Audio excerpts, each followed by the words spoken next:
ashtawan karin kay ñukanchik cosechakunamanta kushikushpa alpa mamata yupaychashpa tushuy.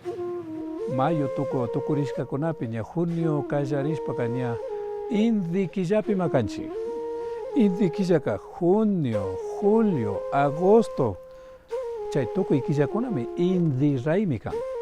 Ñukanchikma kay inti raymi nishkaka kanmi ñukanchikpa hatun yaya inti pay sumak achiyachikta kushkamanta ñukanchik ñawpa taytakuna sumak raymikunata ruranata yachashkakuna paykunaka ñami yachashka inti kachashka achiyachik yuritakunapi pangakunapi chaypi chagrurishpa sumakta achka pukuyta rurashkamanta chaytami mishu shimipika fotosíntesis nishpa riksirkakuna chaytami ña ñukanchikpa ñawpa taytakunaka yachashka.